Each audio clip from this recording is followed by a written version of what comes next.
This is exactly what Grizzlies fans needed, as Ja Morant and rookie Cedric Coward dominated the headlines last night. I think that man right there, Jaren Jackson Jr., also secretly dominated the headlines last night. Some for good reason, some for bad reason. What did he do well? What does he need to improve on? And what do I think is the real plan here for Tuomas, Iisalo, for Jaren Jackson Jr. down the stretch for the remaining 81 games this season?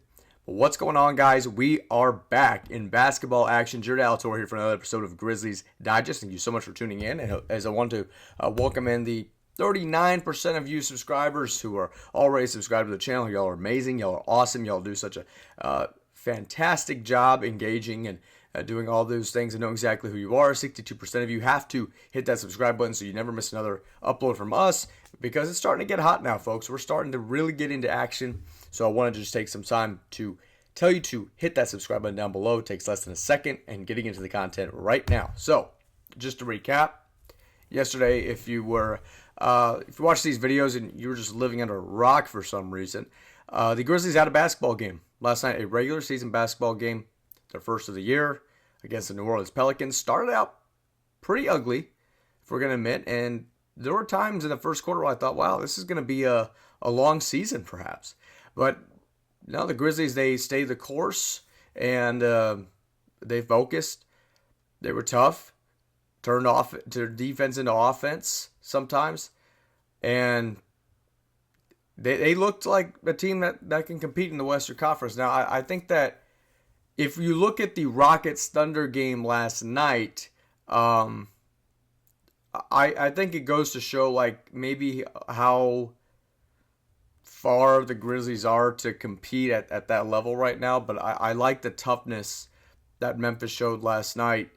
And like I said, it looked like it was going to be ugly from the first quarter onward. But quickly in the NBA today, you never trust any lead. A 20-point lead is not the same thing. Not to say that it was that ugly by that means yet last night, but you just can't trust of what the NBA is today. But that's what happened last night. Huge finish for the Memphis Grizzlies. A huge third quarter, especially from Caldwell Pope, who I think answered any doubts as to what kind of player he's going to become. But the player I want to highlight the most is Jaren Jackson Jr.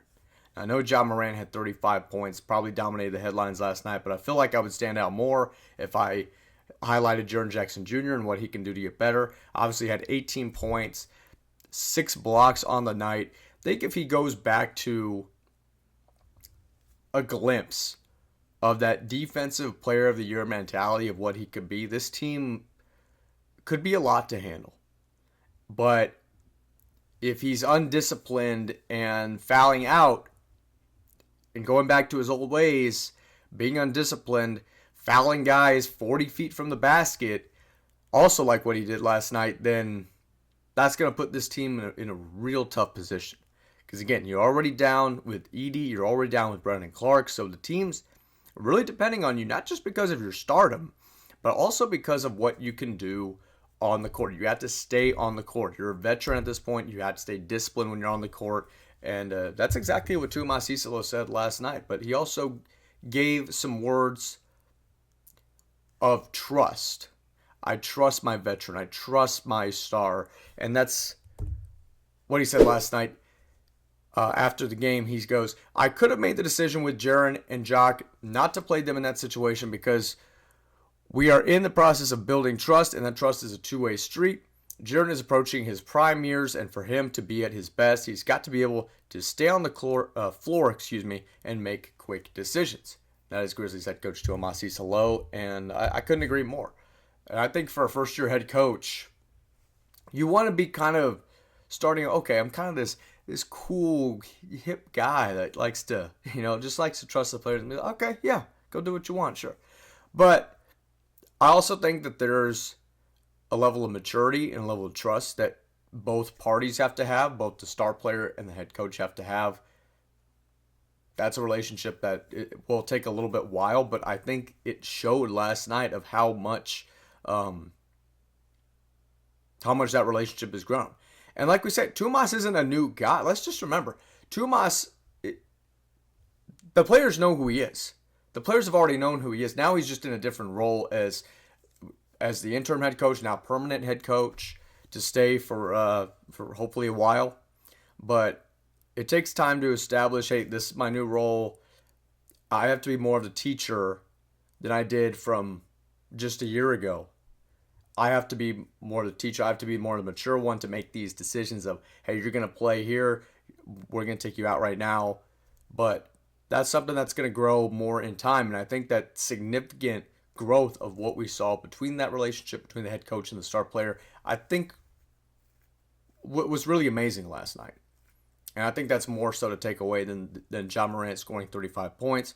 Even Cedric Coward, if we want to go back to the box score here, Cedric Coward off the bench with 14 points, plus 24 on the night. Now, usually I don't look at the plus-minus stat as anything other than, okay, whatever. But dominated the plus-minus stat. Look at plus 24 on the court. 5 of 5 field goals, got to the free throw line. I mean, he was balling last night. And he made a mature play. One of them, I think, was on a 3-on-2. I think Jalen Wells was the one that lobbed it to Cedric. It was a 3-on-2. Jalen on the far left side, Cedric on the far right side. Cedric knowing when to cut in for the lob. I mean, just a perfect play, but also high IQ play from Cedric. And it really shows, hey, he's going to be a force in this league. And he also shows why he was almost a lottery pick at one point. And I think for KCP, he really showed up, especially in the third quarter. What did he get? We got 15 points from him. You got 14 points from Wells, 10 points from Jock Landale, who went 1 of 3 from downtown as well. So he's going to have to play a much bigger role as expected. But for Jaren Jackson, my man, you got to stay on the court. Brendan's not there. Zach's not there. You're in your 7th year at this point. Though you got to be on the court whenever the team needs you. And I think Tuomas knows that. I think Jaren himself knows that. The team does. Now it's a matter of just like executing it. Don't commit fouls 40 feet. I was about to say yards. 40 feet from the basket, thinking that you're going to be okay. Because I mean that's just it's not going to help your team. It's not going to help your team. I know he knows that, but you got to stay on the court, my man. A few more notes from DeMichael Cole. Ja Morant led the way with 35 points. Cedric Coward was sensational. Jaren Jackson Jr. had 6 fouls, but he got 6 blocks first. So, hey, good to note that, hey, look, while he fouled out, still did his job. And that's exactly why the Grizzlies won last night. Because, hey, you do your job, you get rewarded for it. You're going to win ball games. But you have to stay out on the court. I think phenomenal game from Jaren Jackson Jr. A lot of insight with regarding his game, including some criticism, as is understandable.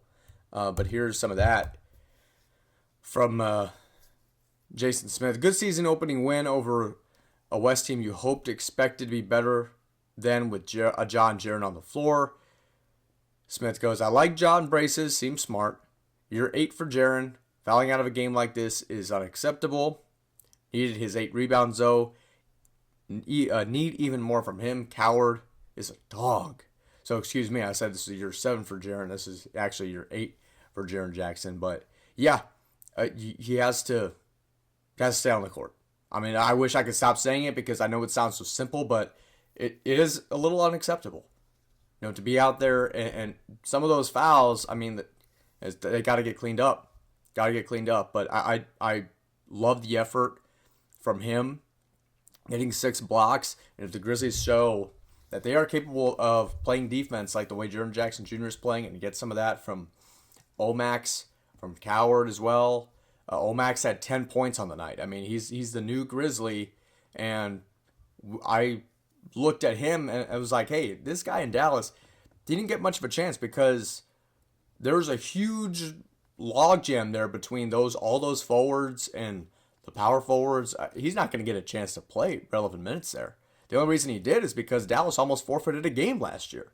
But now with Memphis, he's got more of a chance. I'm not saying Memphis is a worse team necessarily, but he's going to get plenty of reps with Memphis. He did that last night, and he showed why he can use his athleticism to really bully some guys in the paint and to come up with, I think, some amazing defensive plays, at least efforts. Maybe not things that'll show up on the box score necessarily, but his athleticism is enough to cause guys to think what they're going to do with Omax playing defense. But that's going to do it for us today. Thank you so much for watching the video. You can like this video, comment on this video, share this video. You can leave a comment down below what you think about Jaren Jackson Jr. That was kind of the main point of this video, but if you want to talk about Coward, you want to talk about Morant, KCP, Aldama, I didn't even get a chance to really talk about him. I mean, he did a fine job as well. But whoever you want to talk about, leave a comment down below. Jared Altor for another episode of Grizzlies Digest. We'll see you in the next video.